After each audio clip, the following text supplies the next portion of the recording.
Na moja kwa moja tunaelekea katika ikulu hapa Nairobi ambapo rais wa Eritrea Isaias Afwerki yumo humu nchini kwa ziara rasmi ya siku mbili. Kwa sasa rais huyo anafanya mazungumzo na Rais William Ruto na sasa wanazungumza na waandishi wa habari. Regional integration. In the spirit to further enhance bilateral relations and regional integration, we discussed strategic cooperation between our two countries. In this regard, I thank you, Mr. President, most sincerely for your commitment to review your country's participation in our regional organization of IGAD. I look forward to working closely with you and the rest of the member states to re-engineer IGAD, make it fit for purpose, and enable it to respond effectively to the needs of our region. To facilitate growth in trade and connectivity between our people and our business, we have agreed to abolish the requirement of visa permanently, effective today. In this regard, we have instructed our ministries of Interior to work on the modalities for the ratification of this directive. Given the commitment of my administration to deepen and strengthen our bilateral relations, I wish to confirm today that Kenya will open a diplomatic mission representation in Asmara, and I have consequently instructed the Ministry of Foreign Affairs to commence the process of operationalizing this directive immediately. Your Excellency, this will build into our desire as a region to create more connectivity, more networking, to enhance business, to enhance investment, to enhance trade. It is contradictory for us to continue to erect borders with visas and at the same time try regional integration and regional trade. The Africa Continental Free Trade Area provides a framework for this continent to work together in matters of trade, investment, and development. It is counterproductive for us to continue to have a regime that creates obstacles and hurdles for citizens of our continent to move freely, to trade freely, to move products, goods, services freely across this continent, and therefore our decision, Your Excellency, this morning to abolish visa permanently between our two countries is a welcome momentum for us to build a continent that moves easily, that trades easily, and that does its business without hurdles. Your Excellency, we have also signed a framework agreement for cooperation, which will form the basis for elaborating joint action across various sectors. I look forward to the next joint commission of cooperation to give traction to each of these areas of action. I also look forward to continued and strengthened cooperation at the multilateral level and wish to thank President Afwerki for his gracious support of Kenya, including during our campaign for the United Nations Security Council seat. I have no doubt, Mr. President, that stronger cooperation will go a long way in driving the agenda at the global as well as at the regional level, and to ensure that all dynamics beyond the continent continue to impact positively on the lives of our people. Your Excellency, your decision to reconsider the membership of your country in our regional body, IGAD, will bring fresh impetus, will guarantee new wisdom in managing the affairs that are affecting our region, especially, Your Excellency, in the context of climate change. Greater cooperation, greater synergy, building connections between our region, especially in the Horn of Africa, that bears the brunt of climate change, is necessary now more than ever before. And I look forward, Your Excellency, to working with you as we build on the relationship between our two countries to provide necessary support to our region. Your Excellency, your decision to review relations between your country and Ethiopia in 2018 was a momentous occasion for our region. Your wisdom in making sure that we build a more harmonious region speaks for itself. And I look forward, Your Excellency, to working with you to deal with the challenges we have in the Horn of Africa. And I want to single out your training of Somali soldiers who are helping us pacify Somalia. We have Kenyan troops there, and your support for the Somali government by training their troops helps Kenya in making sure that we deal with the challenge of insecurity, the challenge of terrorism in Somalia, and I look forward to working with you to ensure that we stabilize Somalia, we eliminate terrorism, and we build a much more secure region. I also look forward, Your Excellency, to working with you in resolving the issues in Sudan and South Sudan, and working with our brothers in Ethiopia to build a better region for all our people, and ensuring that we make this region attractive for investment and for trade and for business. Your Excellency, again, on my own behalf and behalf of the people and government of Kenya, I want to thank you, and it is my hope that I will have another opportunity to host you, Mr. President, and my dear brother, His Excellency Isaias Afwerki, to this home, Kenya, again and soon. I know you call this place your home. Kindly convey my warmest regards on behalf of the people of Kenya to our brothers and sisters in the great country of Eritrea. Mr. President, thank you very much. Thank you. Mr. President, I would start by saying again, congratulate you for your presidency, number one. I congratulate you for this initiative you took to visit Asmara and inspire everybody, including myself, to face the challenge. And as the saying goes, don't add anything to a wise person's comments or comment. What you have said, what you have mentioned is a joint statement for Eritrea and Kenya and beyond. So thank you for that again.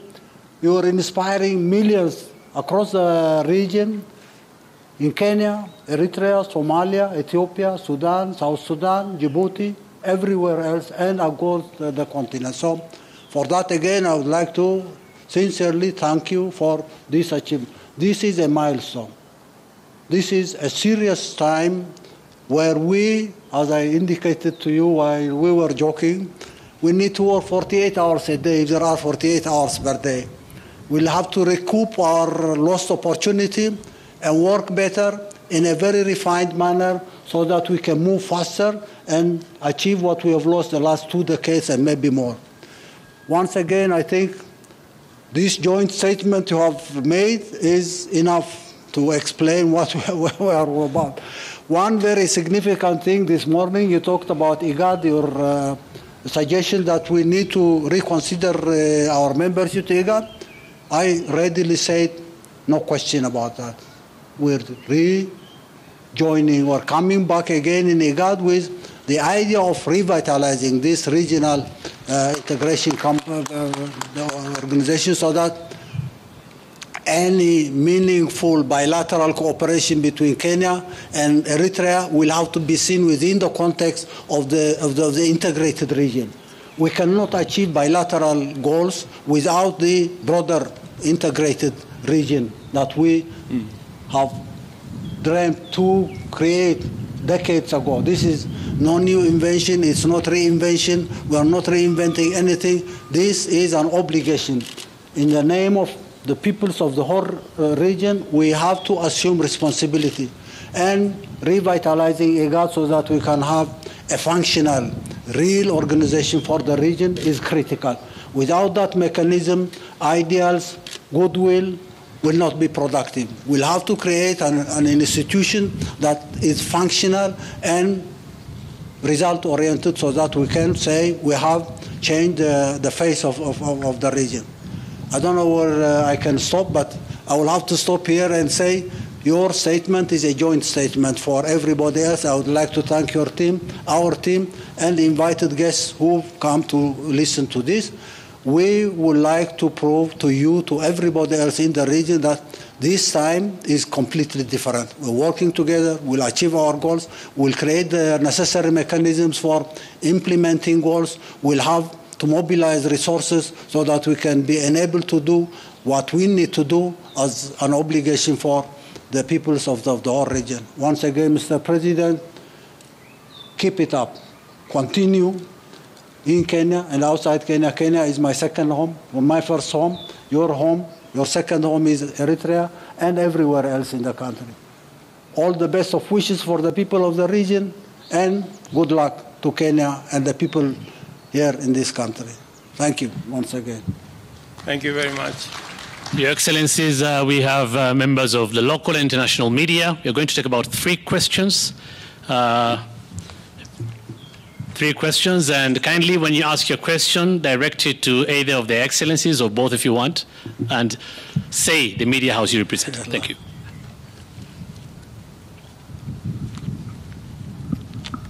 Thank you, Excellencies. My name is Emmanuel Igunza from BBC Africa.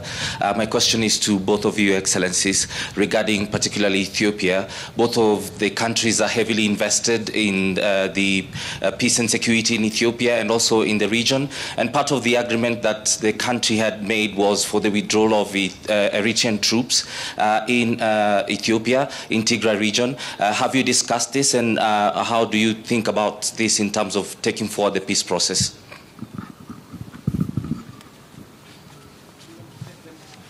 Sorry, Excellencies, we'll take them in succession, please.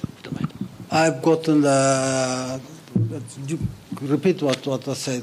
Can you repeat your question again? I think the mic had a challenge at some point. I just wanted to find out if you had further discussions regarding the peace process in Ethiopia. Part of it was the complete withdrawal of Eritrean troops in Tigray region, and how you see this as taking forward that peace process.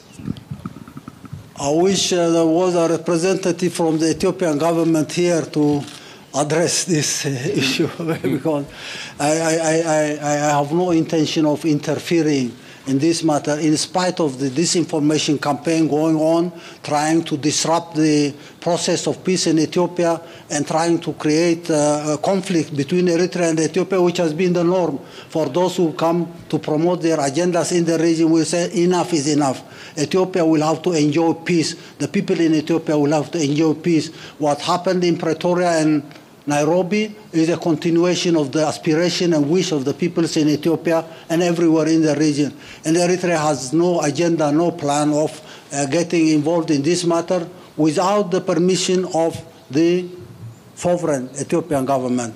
You talk about the withdrawal or no withdrawal, we've said this is nonsense. Don't provoke us to come to a misunderstanding on why are you bothered about Eritrean troops who are there or not there, come out and not come out. Let's assume that the peace process in Ethiopia is going without any obstacles. We would like to see the agreement signed in Pretoria or Nairobi implemented on the ground so that we can secure peace and stability in Ethiopia for the benefit not only of Ethiopians but the whole region. I think, as the President has told you, that is a matter that is clearly and squarely going on the ground. I think we've made huge progress, tremendous progress, in implementing the peace agreement that was signed both in Pretoria and Nairobi, and all governments, including Kenya, which is a stakeholder in some way, all governments are satisfied with the implementation process of what is going on in Tigray. And therefore, I think it is a major milestone in the region providing a solution for challenges facing our region. the original agreement between Eritrea and Ethiopia was groundbreaking. This is something that was outstanding for many years. The fact that that was concluded peacefully in a progressive manner, and the fact that we are also making huge progress in ensuring that Tigray is safe and secure in accordance with the agreement that was signed is also testimony that the region is taking full charge of issues that affect our region. One thing probably I may add and say, if you don't want this Pretoria and Nairobi agreement to be implemented, don't make a pretext of Eritrean presence or non-presence. This has nothing to do with the implementation of this arrangement, and don't look for excuse, don't look for pretext. That's not available now. Full stop. Thank you very much. Thank you. Two more questions? Thank you so much, Your Excellencies. I have a question for Isaias Afwerki, His Excellency Isaias Afwerki. Still on Eritrea and Ethiopia. Louder, we can't hear you. Okay, cool. My name is Rael Umbor. I'm with the Washington Post here in Nairobi. So what is Eritrea's response to we cannot hear you. Can you raise your voice? Like this? Okay, yeah. Cool. So what is Eritrea's response to repeated overwhelming documentation of war crimes by Eritrean troops in Tigray? And why did it deny its presence there for 5 months after the troops entered? My second question is, how many Eritrean troops have been killed in Tigray? And my third question to you is, do you have a plan for transition of power or elections in your country? Thank you. One question at a time. I will answer the first question. And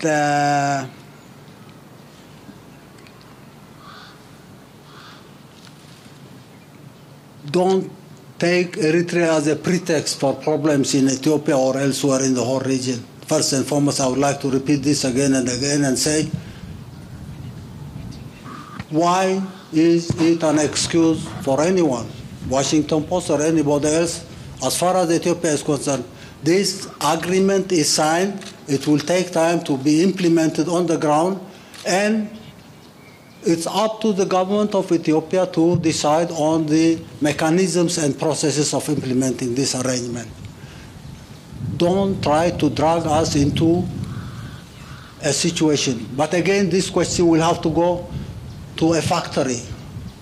A factory I call fabricating lies and disinformation. And go ask that factory or the owner of that factory who is talking about human rights abuse, who is talking about so many things happening on the ground.